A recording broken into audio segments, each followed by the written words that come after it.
할렐루야, 반갑습니다. 오늘 주님의 복된 날, 하나님 전에 와서 예배드린 성도님들, 또 가정에서 예배드리는 성도님들 주님의 이름으로 환영하고 축복합니다. 오늘은 종교개혁주일로 하나님께 예배를 드리는 날입니다.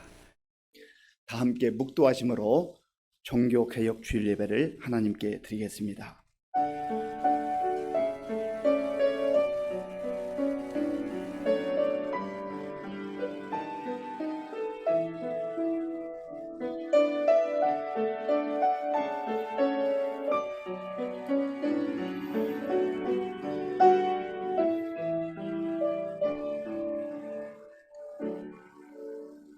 여호와께 감사하라. 그는 선하시며 그 인자하심이 영원함이로다. 여호와의 속량을 받은 자들은 이같이 말할지어다. 여호와께서 대적의 손에서 그들을 속량하사 동서남북 각 지방에서부터 모으셨도다. 하나님은 영이시니 예배하는 자가 영과 진리로 예배할지니라. 아멘. 아버지 하나님, 감사합니다. 하나님의 은혜로 구원받은 주의 자녀들이 감사한 마음으로, 감격한 마음으로 우리의 마음과 정성을 모아 하나님께 예배 드립니다. 우리의 예배 가운데 친히 임재하셔서 홀로 영광 받아 주시옵소서. 찬양 가운데, 기도 가운데, 말씀 가운데 임하셔서 우리를 만나 주시고 우리를 새로운 하나님의 백성들로 변화시켜 주시옵소서. 예수님의 이름으로 기도하옵나이다. 아멘. 교독문 104번을 교독하겠습니다. 교독문은 104번입니다. 나의 힘이신 여호와여, 내가 주를 사랑하나이다.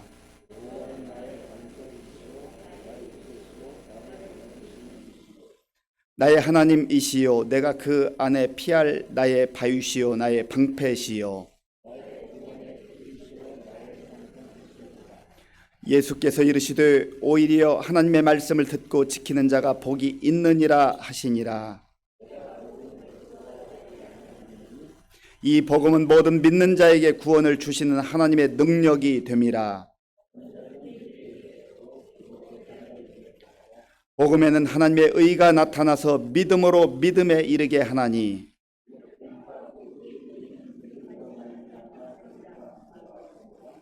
너희가 내 말에 거하면 참으로 내 제자가 되고 우리 주 예수 그리스도로 말미암아 우리에게 승리를 주시는 하나님께 감사하노니,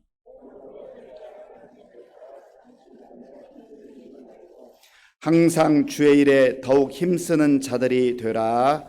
아멘. 이 시간 지난 한 주간을 돌아보며 우리의 죄를 하나님께 참회하는 기도를 드리겠습니다.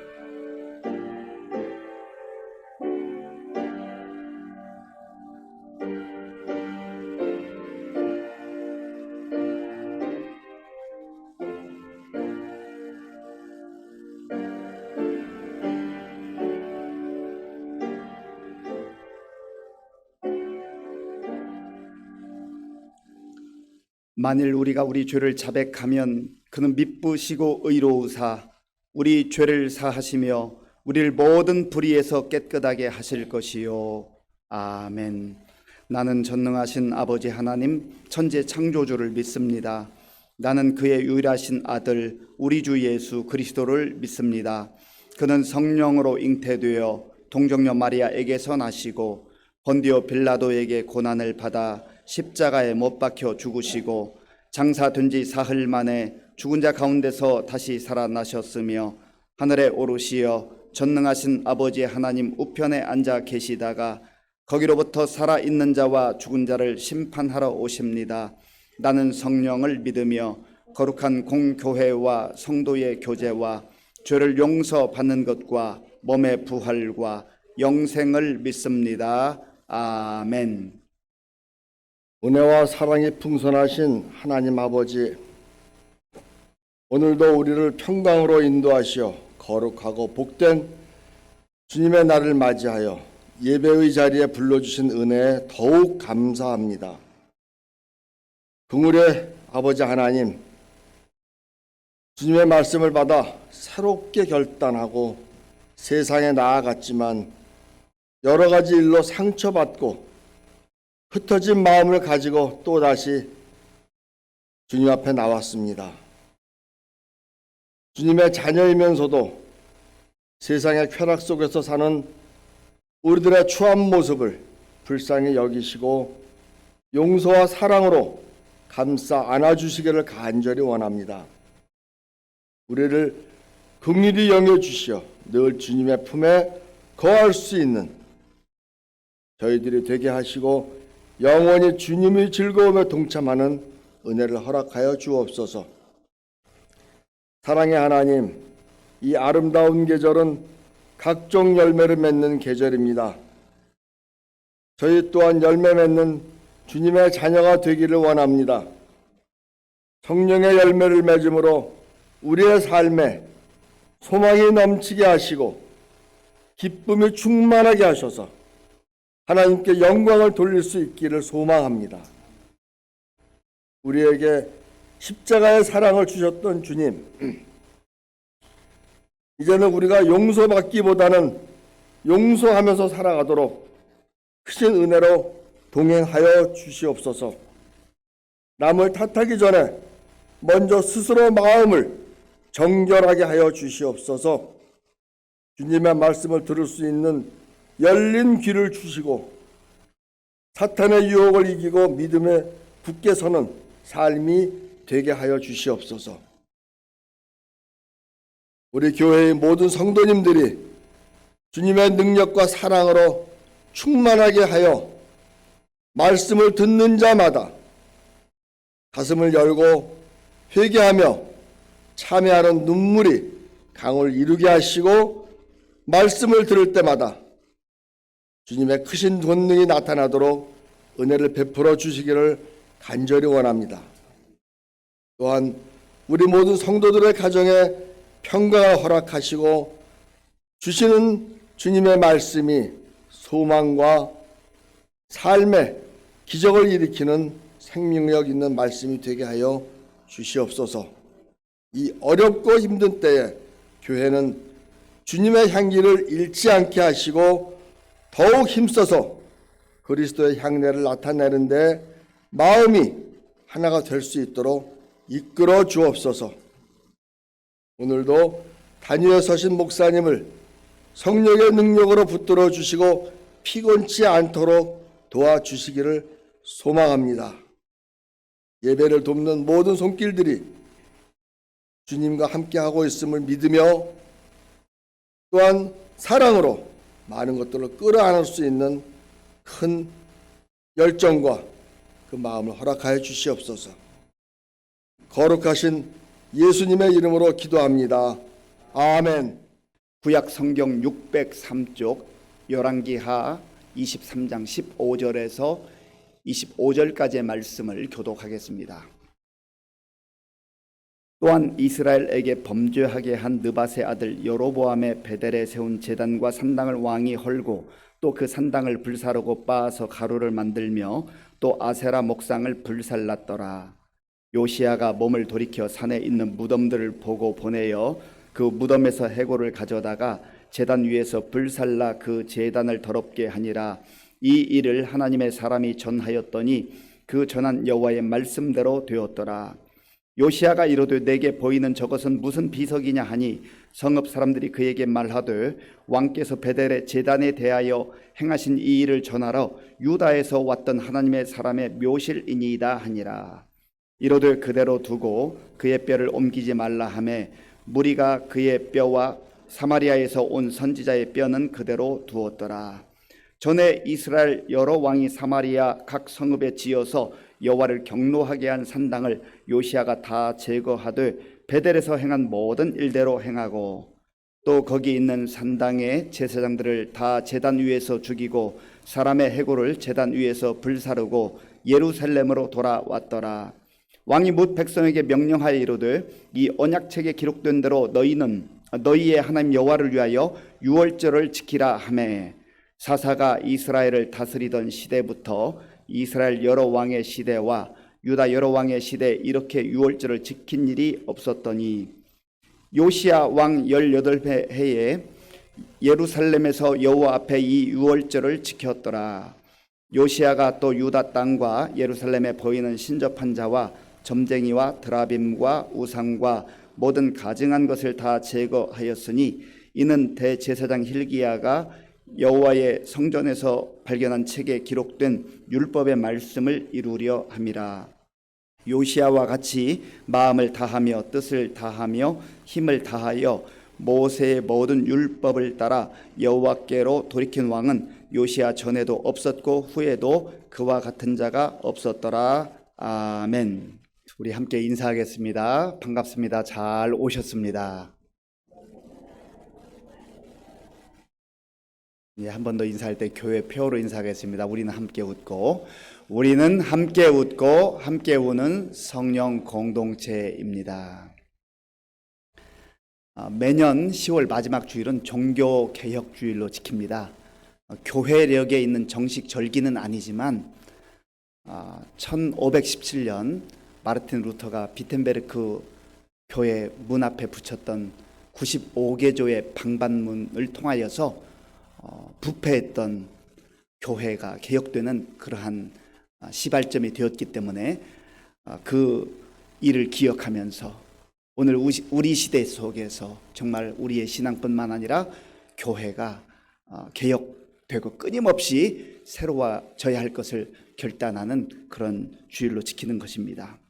원래 개혁이라고 하는 것은 어떤 제도나 또 지금까지 가지고 있는 그러한 내용들을 새롭게 고친다 하는 뜻입니다. 원래 개혁할 때 개자가 고칠 개, 혁은 가죽 혁입니다.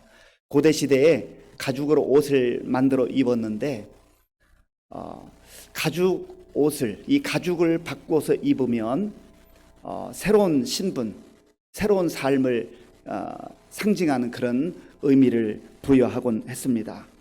신분이 바뀐다고 하는 것은 단순히 신분만 바뀌는 것이 아니라 그의 생각과 사고, 가치 이런 모든 삶의 내용이 전반적으로 바뀌게 되는 것을 의미하지 않습니까? 그래서 우리가 가지고 있는 기본적 신앙생활이 무언가 바르지 못하고 잘못된 부분들이 있다고 한다면 그것들을 계속해서 바꾸어 가야 한다고 하는 겁니다. 종교 개혁을 주도했던 인물은 마르틴 루터, 그리고 존 칼빈, 쯔빙글리 이런 사람들이 주도적으로 하나님의 말씀에 근거해서 부패된 교회를 그리고 신앙을, 삶을 개혁해야 한다고 외쳤습니다. 이들이 외쳤던 그 개혁의 슬로건은 굉장히 단순합니다. 오직 믿음, 오직 은혜, 오직 성경. 오직 믿음, 오직 은혜, 오직 성경. 이 위에 다른 것들이 부가되어서는 안 된다는 거죠. 인간의 생각과 또 인간의 어떤 문화 이런 것들이 여기에 혼합되어서는 안 된다고 하는 것입니다. 그런 의미에서 우리가 종교개혁주의를 맞이하면서 성경 속에 나타난 요시야의 종교개혁을 살펴보면서 오늘 우리 시대의 교회의 현 그 모습과 우리 개인적 신앙생활의 모습을 살펴보기를 원합니다. 오늘 본문에는 요시야의 종교개혁이 나와 있습니다. 사실 요시야는 거창한 뜻을 가지고 종교개혁을 하려고 했던 의도는 아니었습니다. 어찌 보면 그의 종교개혁의 출발점은 단순함이었습니다. 이 요시야는 8살의 왕이 되었는데 31년 동안을 통치를 했습니다. 그런데 왕이 된 지 18년이 지났을 때 나이로 보면 26살쯤 됐는데요. 이때 살펴보니까 여호와의 성전, 하나님의 성전이 이곳저곳 파손된 것을 발견하게 됐습니다. 왜 이렇게 됐을까? 그렇게 의아하게 생각하다가 서기관 사반이라고 하는 사람을 불러서 이 성전을 수리해라. 지금 하나님의 전이 이렇게 파손되어 있는데 왜 누구도 하나 손대고 있지 않느냐, 그렇게 지시를 했습니다. 그래서 사반이 대제사장 hil기야에게 이제 성전을 수리하라고 하는 왕의 명령을 전달을 했습니다. 그리고 hil기야가 사람들을 동원해서 성전을 수리하는 가운데 여호와의 율법, 하나님의 말씀을 발견하게 됐습니다. 한번 생각해 보세요. 하나님의 은혜 가운데 구원받은 하나님의 백성들이 하나님께 예배드리는 그 성전을 온전히 돌보지 못해서 이곳 저곳에 파손되어 있는데도 불구하고 누구 하나 손대지 않는 거예요. 얼마나 안타까운 일이에요. 이게 바로 그들의 영적 그 현실을 보여주고 있는 모습 아니겠습니까? 그리고 하나님의 말씀 율법책을 한쪽 구석에 처박아 놓고 이게 어디에 있는지도 모르고 살았던 것이죠. 그러니까 그들의 신앙이 어떤 상태가 됐겠습니까? 겉으로는 여전히 이들은 여호와를 섬긴다, 우리도 하나님을 믿는다라고 하는 그런 구호는 있었어요. 그러나 구호만 있었던 거지, 껍데기 신앙만 있었던 거지, 내용적으로는 여호와의 성전이 부서져도 누구 하나 거기에 관심 갖는 사람 없었어요. 그 당시에 제사장들도 있었고 또 수많은 종교 지도자들이 있었지만 거기에 관심을 갖지 않습니다. 여호와의 성전이 무너졌다고 하는 것은 어찌 보면 그들의 신앙이 무너졌다고 하는 것이죠. 그들의 생각이 무너진 거예요. 하나님께 전혀 관심이 없는 겁니다.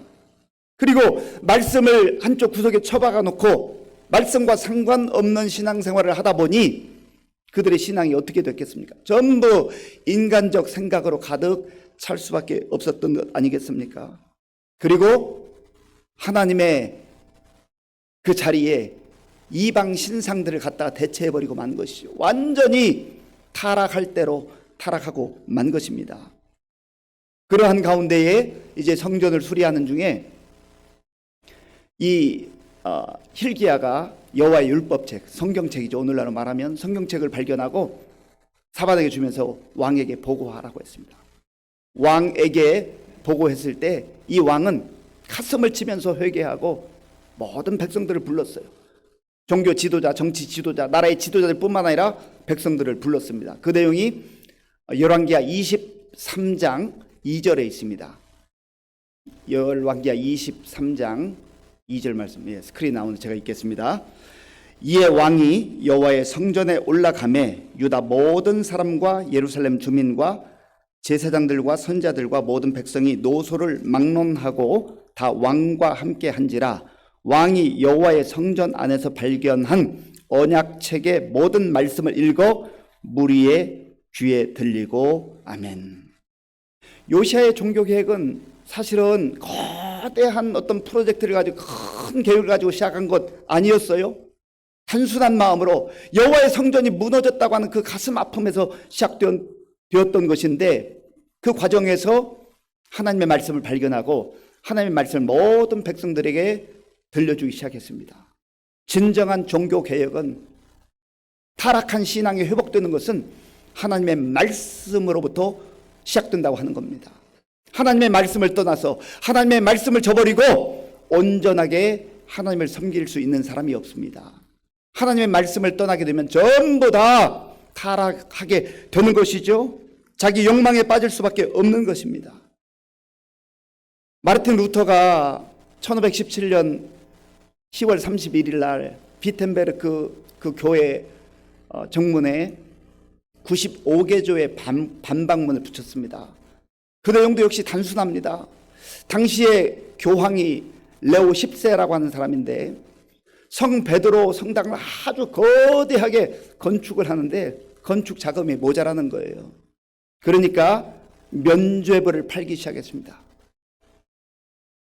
사람들을 동원해서 면죄부의 당위성을 설명하고 면죄부를 판매를 하기 시작했어요. 성경에 나와 있지 않은 면죄부, 인간적 생각과 인간적 논리를 가지고 이 면죄부를 파는데 참 기가 막힌 거예요. 택체레어라는 사람이 그 면죄부 판매의 논리를 굉장히 자기 딴에는 머리를 써서 짜내는 이런 논리입니다. 현세 자손들이 낸 동전이 헌금함에 쨍그랑 소리가 나는 순간 조상의 영혼이 연옥에서 천국으로 직행한다. 헌금함에 돈 내면, 그래서 면죄부를 사면 자기 조상들, 부모들이든 할아버지 할머니든 연옥에 있는 예수 제대로 믿지 않고 지옥 갈 영혼들이 동전이 떨어지는 순간 천국 간다는 거예요. 성경 어디에도 없는 이 거짓 교리를 가지고 사람들을 현혹하기 시작했습니다. 돈에 눈이 먼 거죠. 부패할 대로 부패한 것이죠. 마르틴 루터가 괴로웠습니다. 성경을 읽고 또 연구하다가 로마서를 읽는 가운데 로마서 1장 17절을 읽게 됐어요. 어느 날 이게 가슴에 확 들어오는 거예요. 로마서 1장 17절, 우리 스크린에 나오는데 함께 읽겠습니다. 복음에는 하나님의 의가 나타나서 믿음으로 믿음에 이르게 하나니 기록된 바 오직 의인은 믿음으로 말미암아 살리라 함과 같으니라. 아멘. 의인은, 하나님의 의인들, 하나님의 자녀들은 믿음으로 산다는 거죠. 구원도 믿음으로 받는 거예요. 헌금 많이 했다고 해서 구원받는 게 아니라는 거예요. 면죄부 산다고 해서 하나님의 진노와 심판 아래 있는 그 죽은 영혼들이 천국으로 가는 게 아니라는 거예요. 말씀 그대로를 연구하고 말씀 그대로를 그 가슴에 받았던 마르틴 루터가 면죄부가 잘못되었다. 95개조를 제가 또 설교 준비하면서 어제 다 95개조의 항목을 읽어봤습니다. 대부분의 내용이 면죄부가 잘못되었다. 성경대로 믿어야 된다. 하나님 말씀대로 우리가 신앙생활해야 된다. 그런 내용들입니다. 하나님 말씀을 벗어나면 돈에, 인간의 욕망에 눈이 머는 것이죠. 그래서 하나님과 상관없는, 성경과 상관없는 이상한 논리들을 가지고 자기 욕망을 채우는 거예요. 그렇게 해서 거대한 예배당 지으면 뭐 하겠습니까? 하나님께서 기뻐하시겠습니까? 그걸 통해서 하나님께 영광 돌릴 수 있겠습니까? 아니에요. 순전히 인간적 야망과 욕망에 불과한 것이죠. 시편 119편 9절에 보면 이런 말씀이 있습니다. 시편 119편 9절, 청년이 무엇으로 그의 행실을 깨끗하게 하리이까? 주의 말씀만 지킬 따름이니이다. 아멘. 우리 마음을 깨끗하게 하고 우리 삶을 깨끗하게 하고 정결하게 하는 것은 하나님의 말씀 안에 거할 때, 말씀에 순종할 때, 말씀 따라 살 때에 우리가 정결한 삶을 살 수 있다고 하는 거예요.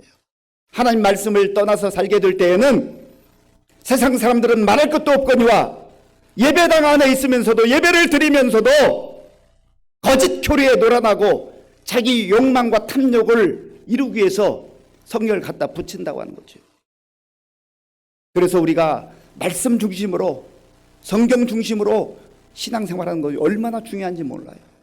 내 생각과 내 사상과 내 지식, 이걸 가지고 성경을 판단하거나 또 자기 중심적 신앙생활을 해서는 안 된다는 거예요. 기준은 항상 하나님의 말씀이 되어야 할 줄로 믿습니다. 요시야의 종교개혁은 그렇게 시작된 거예요. 하나님의 말씀을 모든 백성들에게 함께 듣게 함으로 하나님의 말씀을 기준으로 이제 더러워진 것, 무너진 것들을 새롭게 세우기 시작했던 것입니다. 요시야의 종교개혁의 특징이 있는데, 먼저는 제거할 것을 제거했다고 하는 겁니다. 하나님의 말씀을 읽어보니까 하나님 말씀에 근거해서 지금 있어서는 안 될 것들, 수많은 것들이 여호와의 성전에 들어와 있을 뿐만 아니라 외형적인 그러한 우상 조각들 뿐만 아니라 사람들의 마음에도 우상 덩어리들이 가득 차 있었다는 것이죠. 그래서 요시야는 말씀에 의거해서 예루살렘 성전 안에, 하나님께 예배드리는 성전 안에 있었던 여러 가지 이방 신상들을 다 제거했어요. 그리고 거기에 또 이방 신상들을 위해서 만들어 놓은 그릇들을 다 제거했습니다. 그리고 곳곳에 흩어져 있는 산당들을 다 제거했어요. 오늘 우리가 본문은 15절부터 읽었습니다만은 1절부터 14절까지 읽어보면 주로 제거한 내용들이 무엇인가가 상세하게 기록되어 있어요. 사랑하는 성도 여러분, 우리가 진정으로 하나님 말씀에 근거해서 신앙생활하게 될 때에 우리의 현 모습을 볼 수 있는 거예요. 우리 교회의 모습을 볼 수 있는 거예요. 있어서는 안 될 것, 들어와서는 안 될 것들이 외형적으로 들어와 있는 것들이 많이 있습니다. 그것들을 말씀에 근거해서 다 하나씩 철저하게 제거해야 됩니다. 그런데 눈에 보이는 외형적인 것만을 제거하는 것으로 충분하지 않죠. 오히려 더 문제는 우리 마음속에, 생각 속에, 우리의 삶 속에 깊이 들어와 있는 욕망과 탐욕 덩어리들이에요. 그것들을 하나하나 철저하게 제거해야만 한 것이죠. 히브리서 4장 12절 말씀에 보면 이런 말씀이 있습니다. 히브리서 4장 12절 하나님의 말씀은 살아있고 활력이 있어 좌우의 날선 어떤 검보다도 예리하여 혼과 영과 및 관절과 골수를 찔러 쪼개기까지 하며 또 마음의 생각과 뜻을 판단하나니 아멘. 하나님의 말씀은 마치 영적 거울과 같아서 하나님의 말씀을 보지 않고 내 생각대로 살아갈 때는 제법 괜찮아 보여요. 다른 사람의 잘못, 다른 사람의 허물은 잘 보이는데 내 자신의 허물을 보지 못한다는 거죠. 그런데 하나님의 말씀은 살아있고 활력이 있어 좌우의 날선 어떤 검보다도 예리하여서 혼과 영과 및 관절과 골수를 찔러 쪼개기까지 하며 또 마음의 생각과 뜻을 판단하나니 보여주는 거예요. 우리의 실상을 보여주는 거예요. 하나님 앞에 설 때에만 우리 자신의 현재 모습을 볼 수가 있다는 거죠. 그래서 더러운 것들, 추한 것들, 무질서한 것들을 발견하게 된다고 하는 겁니다. 하나님 말씀 앞에 서지 않으면 내가 탐욕 가운데, 욕망 가운데, 정욕 가운데 찌들어져 있는지 없는지 그 모습조차도 보지 못한다는 거예요. 우리의 육신의 모습도 그렇잖아요. 내가 그저 고개를 빳빳하게 들고 웃으면서 당당하게 다녀보지만 거울을 보면 깜짝 놀라는 경우가 있어요. 가끔 가다가 김치 국물이 묻어 있기도 하고 고춧가루가 묻어 있기도 하고 밥풀이 묻어 있기도 하고, 그런데 거울 보지 않으면 그거 있는 것조차도 모르고 당당하게 다닌단 말이죠. 외형적인 모습을 보여주는 것이 거울이라고 한다면 우리의 속, 모습, 마음, 생각 모든 것들을 있는 그대로 보여주는 것이 바로 영적 거울인 하나님의 말씀이라고 하는 겁니다. 그래서 주님의 보혈로 우리의 더러워진 것, 추한 모습들 다 제거해야 되는 거예요. 요시야가 한 작업이 바로 그것입니다. 진정한 종교개혁은 제거해야 될 것들을 다 제거하는 거죠. 있어서 안 될 것들을 거기에 놓아두면 안 된다는 거예요. 우리가 그것 가지고 살아가면 그것이 우리를 하나님 말씀을 거역하게 만들고 하나님의 영광을 가리우게 되고 오히려 하나님의 진노와 심판 아래 놓여 살 수밖에 없다고 하는 겁니다. 조금 전에 종교개혁 시절 말씀드렸습니다마는 그런 모습을 보면 얼마나 추하고 어떻게 교회가 타락해도 이렇게까지 타락할 수 있는가라고 하는 것을 안타까움으로 보게 되잖아요. 그러면 그런 모습이 저와 여러분들에게는 없을까요? 다른 사람에게 드러나지 않았을 뿐이지 하나님이 보실 때는 우리 마음속에도 그러한 욕망 덩어리들이, 탐욕 덩어리들이 가득 닥지닥지 붙어 있다고 하는 거죠. 이걸 주의 보혈로 씻어내야 되는 거예요. 제거할 것을 철저하게 제거해야 하는 것이죠. 그리고 요시야의 종교 계획은 제거할 것을 제거할 뿐만 아니라 마땅히 있어야 될 것, 무너져 있는 것들을 다시금 세웠다고 하는 겁니다. 그것이 바로 유월절을 세운 거예요. 유월절. 무너진 유월절을 다시금 회복시킨 겁니다. 자, 본문 21절부터 23절까지, 21절부터 23절까지를 함께 읽겠습니다. 왕이 뭇 백성에게 명령하여 이르되 이 언약책에 기록된 대로 너희의 하나님 여호와를 위하여 유월절을 지키라 하매 사사가 이스라엘을 다스리던 시대부터 이스라엘 여러 왕의 시대와 유다 여러 왕의 시대 이렇게 유월절을 지킨 일이 없었더니 요시야 왕 18째 해에 예루살렘에서 여호와 앞에 이 유월절을 지켰더라. 아멘. 타락하는 게 뭐예요? 있지 않아야 될 것들이 들어와 있고 있어야 될 것이 사라지고 무너진 것 아니겠습니까? 그래서 요시야는 말씀을 기준으로 삼아 제거해야 될 걸 철저히 제거했습니다. 제거하는 것만으로 충분하지 않아요. 제거할 것은 철저하게 제거할 뿐만 아니라 마땅히 지키고 마땅히 있어야 될 것들을 회복시키는 것이죠. 유월절을 회복시켰습니다. 이스라엘 백성들에게 있어서 유월절은 굉장히 큰 의미가 있는 거예요. 이스라엘 백성들이 애굽의 노예 시절 하나님께서 모세를 보내셔서 놀라운 하나님의 방법으로 하나님의 능력으로 구원해 주셨잖아요. 마지막 10번째 재앙 심판을 내리실 때에 바로가 하도 하나님의 말씀을 거부하고 거역하고 아주 완악하게 하자 장자의 죽음을 통하여서 하나님께서 심판하셨어요. 애굽 백성들에게는 심판이었지만 사실 이스라엘 백성들에게는 구원의 방법이었던 거죠. 양의 피를 다 바름으로 말미암아서 그들이 도덕적으로 뛰어나거나 아주 월등해서가 아니라 그들에게도 부족함이 있었고 연약함이 있었지만 하나님 말씀에 순종해서 양의 피를 바른 그 집마다 죽음이 넘어간 거예요. 죽음이. 구원이 임한 거예요. 하나님의 심판이 임할 때에 하나님께서 말씀하신 말씀에 순종해서 어린 양의 피를 발라놓은 그 가정들은 죽음이 다 넘어가게 됐어요. 이것이 바로 유월절입니다. 유월절. 하나님의 구원이 말씀에 순종하는 자들에게 임했다고 하는 그 상징적 사건 아니겠습니까? 이 유월절의 어린 양의 피는 예수 그리스도의 십자가의 보혈을 의미하는 것이죠. 우리가 세상 사람들보다 더 행위가 뛰어나고 도덕적으로 더 우월하고 그렇게 해서 구원받는 게 아니에요. 우리도 부족함이 있고 연약함이 있지만 약속하신 대로 예수 그리스도의 십자가의 보혈을 의지하여서 그 믿음으로 구원을 받게 되는 것이지요. 그런데 그것을 다 무너뜨려 버렸어요. 구원의 감격을 잃어버린 거죠. 하나님께서 구원하신 그 놀라운 구원의 사건을 제대로 생각하지 않고 기억하지 않고 하나님께 감사로 예배드리지 않는 이스라엘 백성들이 그래서 타락할 대로 타락하게 된 겁니다. 유월절을 회복시켰다고 하는 것은 다른 말로 하면 예배를 회복시켰다고 하는 거예요. 오늘 한국 교회의 문제가 무엇인가요? 우리 각 개인의 문제가 무엇인가요?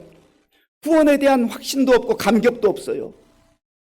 예배당에 나오기는 하지만 설레임과 기대감과 기쁨과 감격의 예배가 많이 사라졌다는 거예요. 특별히 코로나 3년을 지나면서 예배에 대한 그 영적 무디어짐과 예배가 무너지는 이러한 모습들을 곳곳에서 보지 않습니까? 우리가 다른 사람들의 예배 생활을 보면서 이러쿵저러쿵 얘기할 수 있지만 오늘 말씀에 비추어서 나에게 유월절에 대한 그런 감격, 십자가 은혜에 대한 그 감격, 기쁨, 감사가 있는가? 그러한 감격으로 하나님 앞에 나와 예배를 드리는가? 예배 드릴 수 있다고 하는 그 사실이 얼마나 놀랍고 얼마나 우리에게 은혜인지 알 수가 없습니다. 그래서 우리의 예배가 회복되어야 한다는 것이죠. 또한 요시아의 종교개혁의 특징은 하나님의 말씀을 발견했을 때 모든 백성들을 다 불러놓아놓고 백성들에게 말씀을 듣게 하기도 했지만 사실은 그 자신이 먼저 하나님 앞에서 철저하게 회개하는 회개의 결단이 있었다고 하는 겁니다. 요시야 왕 앞에서 서기관 사반이 율법책을 발견했다고 하면서 읽었어요. 그때 열왕기하 22장에 보면 요시야 왕이 말씀을 들을 때 자기 옷을 찢었다 했어요. 옷을 찢는 의미는 철저하게 회개한다는 의미예요. 마음을 찢는다는 그런 의미예요. 요시야 왕이 먼저 자신이 하나님 앞에서 철저하게 옷을 찢고 마음을 찢고 회개했다고 하는 겁니다. 자, 오늘 본문 24절과 25절을 제가 읽겠습니다. 요시야가 또 유다 땅과 예루살렘에 보이는 신접한 자와 점쟁이와 드라빔과 우상과 모든 가증하는 것을 다 제거하였으니 이는 대제사장 hil기야가 여호와의 성전에서 발견한 책에 기록된 율법의 말씀을 이루려 함이라. 요시야와 같이 마음을 다하며 뜻을 다하며 힘을 다하여 모세의 모든 율법을 따라 여호와께로 돌이킨 왕은 요시야 전에도 없었고 후에도 그와 같은 자가 없었더라. 아멘. 여호와께로 돌이킨 왕, 돌이키다라는 단어는 슈브라는 단어입니다. 이 슈브라고 하는 단어는 엉뚱한 방향에 가 있는 것을 발견하고 원래 있어야 할 자리로 돌아왔다는 거예요. 죄악을 깨닫고 하나님 잘못했습니다라고 말로만 한 것이 아니라 철저하게 아픔과 고통이 있지만 그 죄악을 끊어냈다고 하는 겁니다. 진정한 종교개혁은 우리 자신들이 하나님 앞에서 휴부, 돌이킴으로부터 시작되는 거예요. 우리가 다른 사람의 신앙에 대해서 이렇게 저렇게 말할 때도 있습니다. 또 한국 교회에 대해서 한국 교회가 타락했다고 우리도 그리스도인이면서 그런 아픔을 이야기할 때도 있습니다. 그런데 나 자신의 모습을 말씀 앞에서 제대로 보고 있냐 말이죠. 요시야 왕이 모든 백성들의 하나님 말씀을 들려주면서 종교 개혁을 단행했지만 그러나 그 전에 자기 자신이 철저하게 하나님 앞에서 휴부, 돌이키는 회개가 있었다고 하는 것이죠. 그리고 요시야는 마음을 다하며 뜻을 다하며 힘을 다하여 모든 율법을 따라 하나님의 말씀을 따라 하나님 뜻 가운데 그의 삶을 변화시켰다 하는 것이죠. 진정한 종교개혁은 아주 엄청나고 큰 구호로부터 시작되는 게 아닙니다. 우리가 그러한 구호가 필요할 수도 있지만 먼저 하나님 말씀 앞에서 나 자신을 봐야 되죠. 그래서 내 마음속에, 내 삶 속에, 내 생각 속에 들어와 있는 욕망과 탐욕의 덩어리들, 우상과 같은 그런 것들을 철저하게 제거해야 됩니다. 말씀에 비추어서 정말 내가 가지고 있어서 안 될 것, 그것들을 제거해야 돼요. 그리고 또 하나님께서 말씀하신 대로 예배를 회복하며 구원의 감격을 회복하며 하나님께 영광 돌리는 그 삶을 사는 그 예배의 회복으로부터 진정한 개혁이 시작된다고 하는 것이죠. 다른 사람이 잘못하는 것 우리가 쉽게 말할 수 있고 쉽게 판단할 수 있지만 그러나 거기로부터 개혁이 이루어질 수가 없어요. 나 자신으로부터 하나님 앞에서 철저하게 휴보 돌이키는 모습, 그리고 하나님 말씀 가운데 순종하는 모습으로 변화될 때에 진정한 종교개혁은 나로부터 출발하고 나로부터 시작될 줄로 믿습니다. 요시야가 하나님 앞에서 철저하게 말씀의 기준에서 말씀을 붙들고 제거할 것 제거하고 세울 것 세웠던 것처럼 우리도 말씀 붙들고 말씀에 비추어서 우리의 신앙과 또 우리 교회의 모습을 비추어 보는 가운데 제거할 것 제거하고 세울 것 세우는, 그래서 진정으로 다시 한번 새롭게 출발할 수 있는 우리들과 우리 교회가 될 수 있기를 간절히 바랍니다. 아버지 하나님 감사합니다. 하나님께서 종교개혁주의를 맞이하는 우리들에게 다시 한번 우리의 모습을 말씀에 비춰볼 것을 말씀하시고, 요시야가 자기 자신으로부터 개혁을 시작해서 모든 유다의 종교개혁을 이룬 것처럼 오늘 이 시대에 우리에게도 그렇게 살 것을 말씀해 주시니 감사합니다. 하나님 말씀 깊이 새기고 순종하는 가운데 우리의 삶도 새로워지게 하시고 우리의 교회도 한국 교회도 새로워지는 은혜가 있게 하여 주시옵소서. 예수님의 이름으로 기도하옵나이다. 아멘. 아버지 하나님 감사합니다. 하나님께서 우리에게 주신 말씀을 우리의 마음에 심장에 새기기를 원합니다. 내 생각으로 신앙생활하지 말게 하시고 하나님 말씀이 기준이 되어서 제거할 것 제거하고 세울 것 세우는 우리 모두가 되게 하여 주시옵소서. 하나님께서 베풀어 주신 모든 은혜 가운데 구별하여 주일 헌금 11조 감사 헌금과 각종 목적 헌금을 믿음으로 드리오니 기쁘게 받아주시고 이 물질이 쓰이는 곳마다 주의 영광이 나타나게 하시고 예수님의 생명의 복음이 전파되게 하여 주시옵소서. 믿음이 연약한 자들에게 믿음을 더하시고 질병으로 인하여 눈물 흘리는 성도님들 눈물을 닦아주시고 치료의 역사를 허락하여 주시옵소서.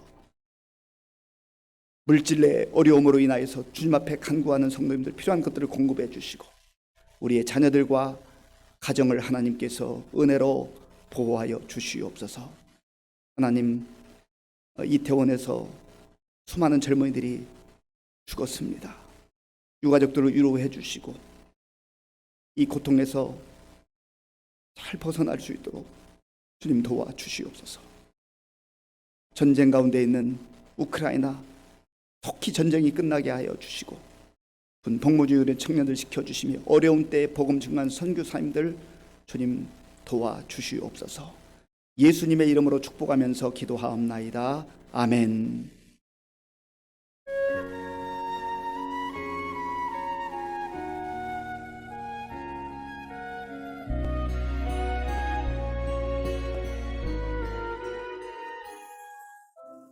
(2022년 10월 30일) 교회 소식 전해드리겠습니다.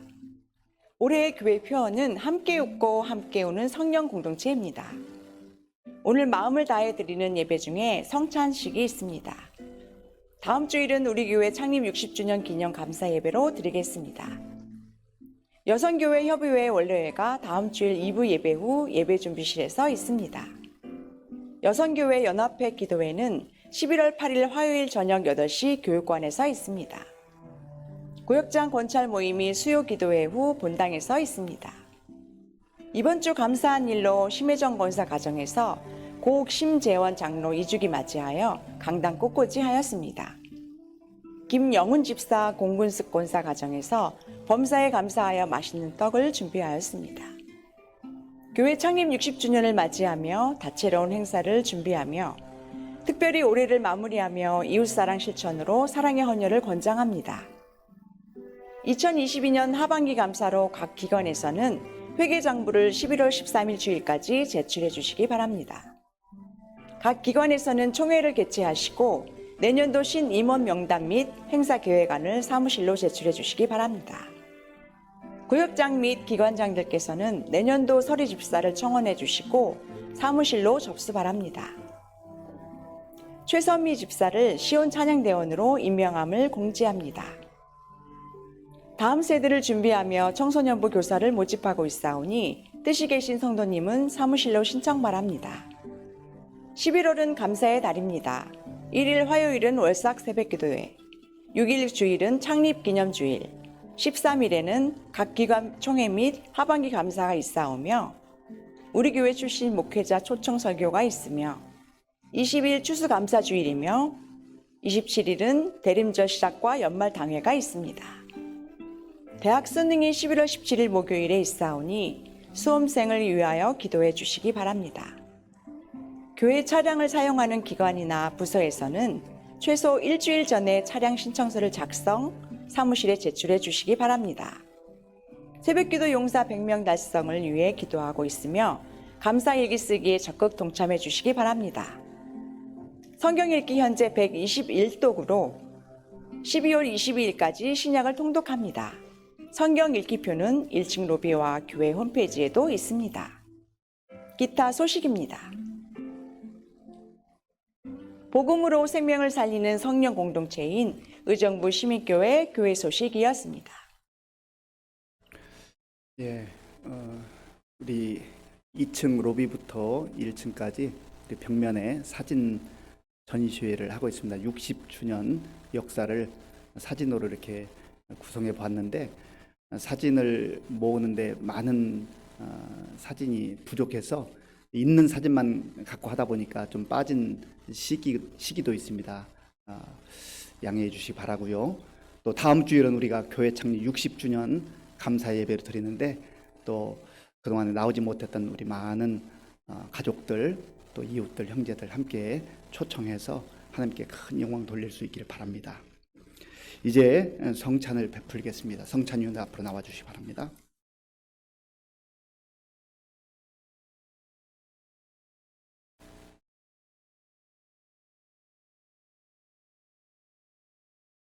주님께서는 자신의 살과 피로 차려진 식탁에 우리를 부르십니다. 이 거룩하고 은혜로운 식탁에 우리 모두 믿음과 기쁨과 감사함으로 참여하기를 바랍니다. 고린도전서 11장 23절에서 29절까지를 제가 봉독하겠습니다. 내가 너희에게 전한 것은 주께 받은 것이니 곧 주 예수께서 잡히시던 밤에 떡을 가지사 축사하시고 떼어 이르시되 이것은 너희를 위하는 내 몸이니 이것을 행하여 나를 기념하라 하시고 식후에 또한 그와 같이 잔을 가지시고 이르시되 이 잔은 내 피로 세운 새 언약이니 이것을 행하여 마실 때마다 나를 기념하라 하셨으니 너희가 이 떡을 먹으며 이 잔을 마실 때마다 주의 죽으심을 그가 오실 때까지 전하는 것이니라. 그러므로 누구든지 주의 떡이나 잔을 합당하게 하지 않게 먹고 마시는 자는 주의 몸과 피에 대하여 죄를 짓는 것이니라. 사람이 자기를 살피고 그 후에야 이 떡을 먹고 이 잔을 마실지니 주의 몸을 분별하지 못하고 먹고 마시는 자는 자기의 죄를 먹고 마시는 것이니라. 아멘. 주님께서 우리를 구원하시기 위해서 이 땅에 사람으로 오셔서 십자가를 지셨습니다. 예수님께서 잡히시던 날 밤에 제자들과 유월절 만찬을 하시는 가운데에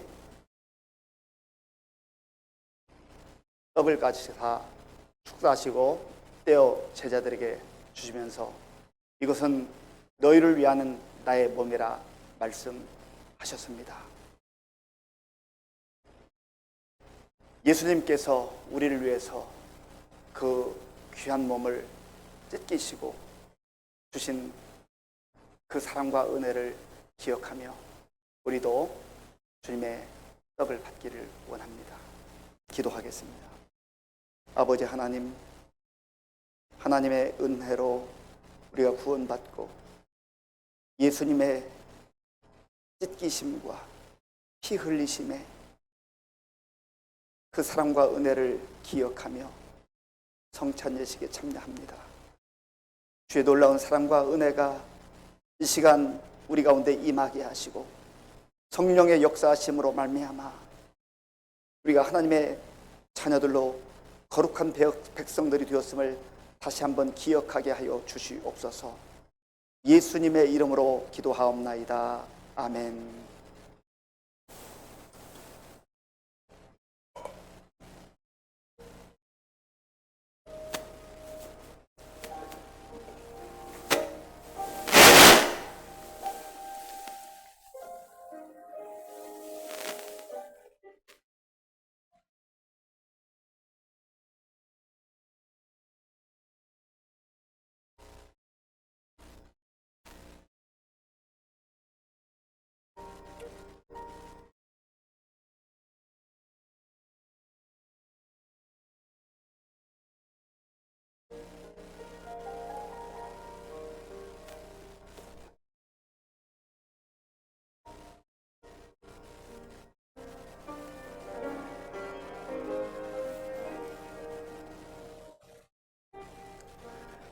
세례 받으신 분들만 떡을 드시기 바랍니다.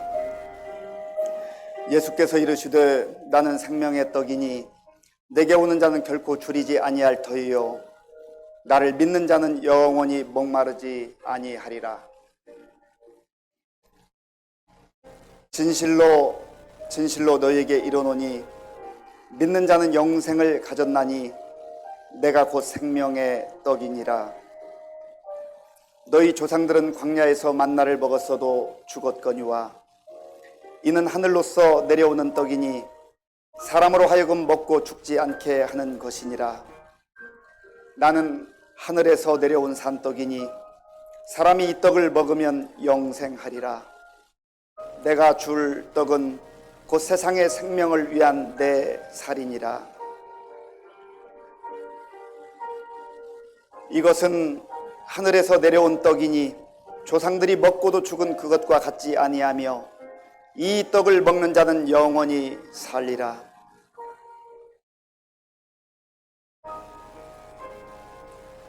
세례를 받으시고 떡을 받지 못한 분들은 손을 들어 표해 주시기 바랍니다.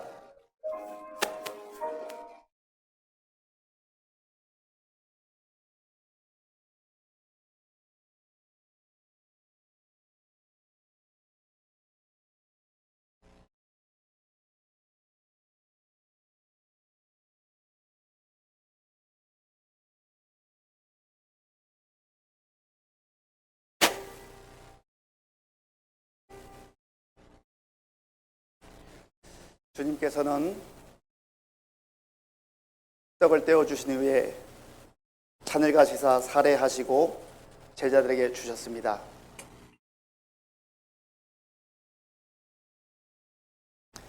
이것을 다 마시라.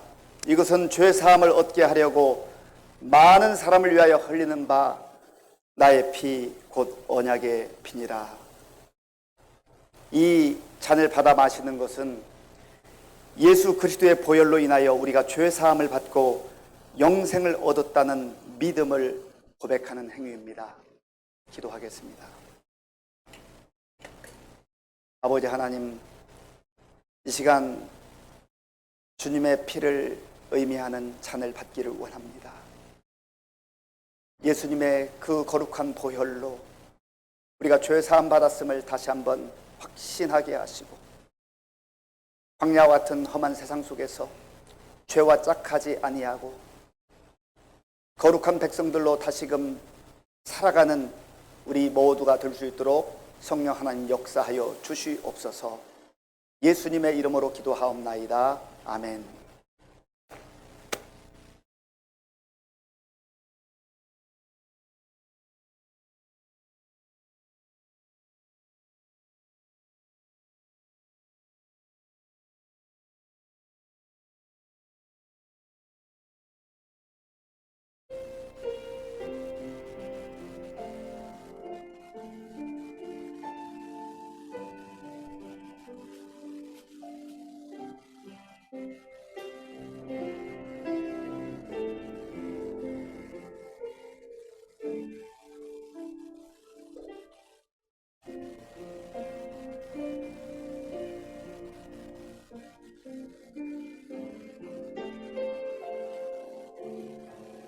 떡을 드신 분들 잔을 기도하는 마음으로 받으시기 바랍니다.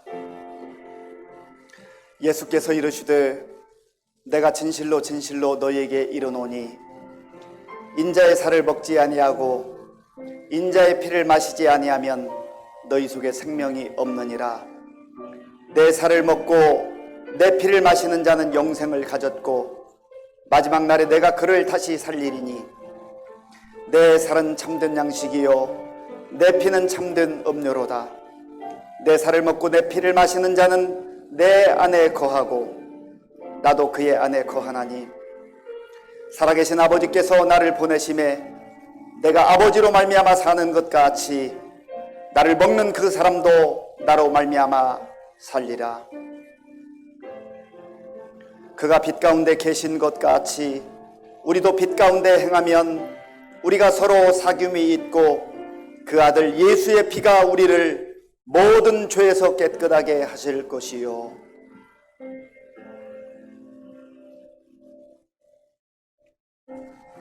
떡을 받으시고 잔을 받지 못하신 분들은 손을 들어 표해 주시기 바랍니다.